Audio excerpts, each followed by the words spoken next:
கர்த்தருக்கு ஸ்தோத்திரம். இன்றைய வேத பகுதி யாத்திராகமம் 14:14. கர்த்தர் உங்களுக்காக யுத்தம் பண்ணுவார், நீங்கள் சும்மா இருப்பீர்கள்.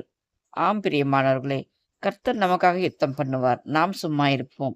தேவன் எல்லா காரியங்களிலும் நமக்காக போராடுவார். பிரியமானவர்களே, தேவன் எல்லாவற்றையும் பார்த்துக் கொள்வார் என்று சும்மா இருப்பதே நமது வேலை. ஆனால் கர்த்தர் எல்லாவற்றையும் பார்த்துக் கொள்வார். தேவன் எனக்காக யாவும் செய்து முடிப்பார் என்று நாம் அவர் மீது விசுவாசம் மட்டும் வைக்க வேண்டும். நீங்கள் யாத்திராகமம் புத்தகத்தில் பார்த்தீர்களானால், இஸ்ரவேல் ஜனங்கள் எகிப்திலிருந்து புறப்பட்டு போகும்போது எந்த யுத்தமும் பண்ணவில்லை.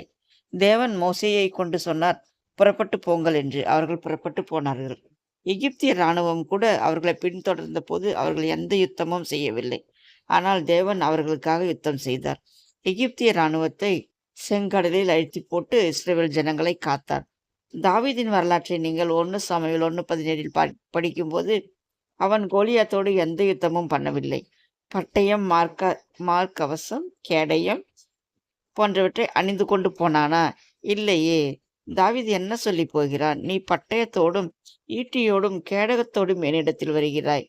நானோ நீ நிந்தித்த இஸ்ரவேலுடைய இராணுவங்களின் தேவனாகிய சேனைகளுடைய கர்த்தரின் நாமத்தினாலே உன்னிடத்தில் வருகிறேன் என்று சொல்லி, தேவனின் நாமத்தை சொல்லி ஒரே ஒரு சிறிய கூழாங்கல்லினால் பெலிஸ்தியனை வீழ்த்தி வெற்றி பெற்றான்.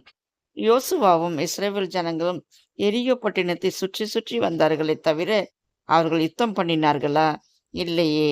தேவன் அவர்கள் 7 நாள் சுற்றி வந்த பிறகு தேவனே அந்த எரிகோ கோட்டையை இஸ்ரவேலுக்கு முன்பாக விழுந்து போக பண்ணினாரே. ஆம் பிரியமானவர்களே, நம் தேவன் நம் விசுவாசத்தை மட்டும்தான் பார்க்கிறார். நம் விசுவாசம் எப்படிப்பட்டது என்று இன்னும் கவனித்துக் கொண்டே இருக்கிறார். வேதத்தில் இன்னும் சொல்லிக்கொண்டே போகலாம்.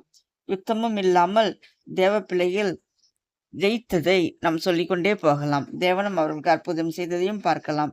கிதியோன் வெறும் பானையையும் தீவட்டியையும் வெறும் 300 பேரோடு போய் மீதியானரை ஜெயித்தான். சாத்ராக், மேஷாக், ஆபேத்நேகோ எந்த போராட்டமும் செய்யாமல் தேவன் எங்களை தப்புவிப்பார் என்று விசுவாசித்த பொழுது அக்கினி சூளையிலேயும் அவர்களை ஒன்றும் செய்யவில்லை.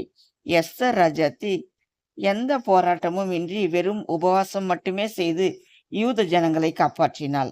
ஆம் பிரியமானவர்களே, இன்னும் எத்தனையோ சாட்சிகளை வேதத்திலிருந்து நாம் சொல்லிக்கொண்டே போகலாம். இவர்கள் எல்லாருமே கர்த்தர் எங்களுக்காக யுத்தம் பண்ணுவார், கர்த்தர் பார்த்து கொள்வார் என்று தேவனையே நோக்கி கூப்பிட்டவர்கள். இவர்கள் எல்லாருமே எதுவுமே செய்யாமல் வெறும் ஜபத்தினாலும் தேவனுடைய நாமத்தினால் மட்டுமே ஜெயித்தவர்கள். ஆம் பிரியமானவர்களே, உங்களுக்கும் கூட எகிப்தின் அடிமைத்தனம் போன்ற போராட்டமா?